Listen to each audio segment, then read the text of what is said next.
भैया, आज हम जौन सुनावत तानी अपना माई से सुन ले बनी कि माई के ममता का होला और बेटा के दिल का होला। सुनी ध्यान से सुन ल भाई एगो बेटा के कहानी। मनमोहनी के जाल में पड़ के कैलस बड़ा नादानी। भैया जब वो कोठा के लड़की से वो लड़का के प्यार हो गई तो वो कहा शर्त रखलस। सुनी हमसे कितना प्यार करेला साबित क के देखावा। काढ़ी करे जमाई के हमारा खातिर ले आवा। लड़का कलस बस इतना छोटा सा बात।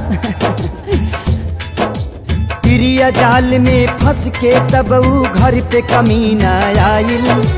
काहे मुँह झुराइल तो हर हो खबलाल बुखाइल। ओ माई के ममता तो देखी।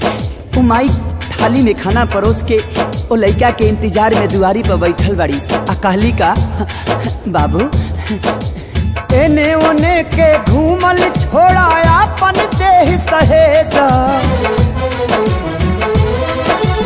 एने ओने के घूमल छोड़ा अपन देह सहेजा। केला हरदम बेटा खाती माई के करेजा।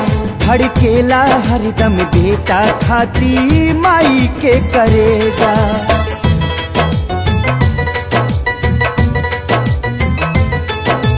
इतना पर भी ऊ कपूत बैठल माई के पंजरा। खाए लागल खाना माई हाके लगली अचरा। कैसे कि माई पड़ोसी से पैंचा आटा मांग के लिए अली और 4 गो रोटी बनौली। घर में बिना ना रहे ताचरा के हवा हाँक हाँक और ओकरा मुंह में रोटी खियावे लगली। अपने पानी पी के सुत गई। लेकिन वो बेटा कैलस का खींच के खंजर सीना में मरल सब अपना माई के। काढ़ी करे जा लेके चलल ना आइल दर्द कसाई के।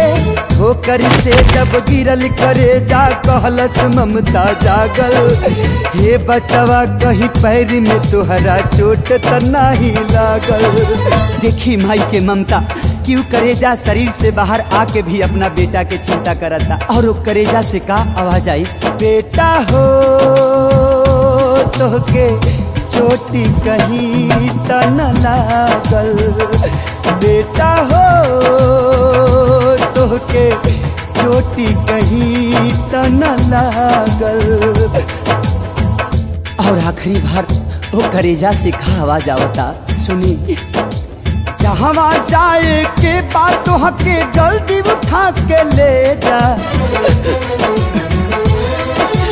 जहाँ जाए के बात हके जल्दी उठा के ले जा।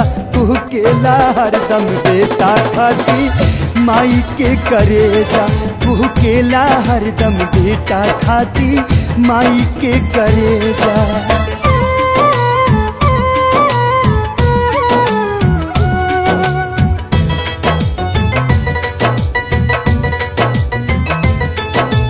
देख करेजा कहलस देखा के तना हई दीवाना हम।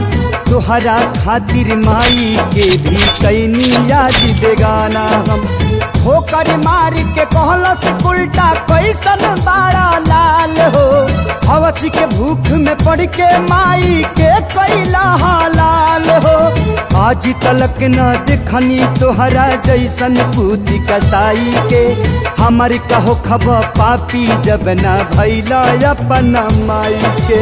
कहियो तू हमरो के छोड़बा सटकल तोर भेजा। कहियो तू हमरो के छोड़बा सटकल तोहर भेजा। तू केला हरदम बेटा खाती माई के करेजा। धड़केला हरदम बेटा खाती माई के करेजा।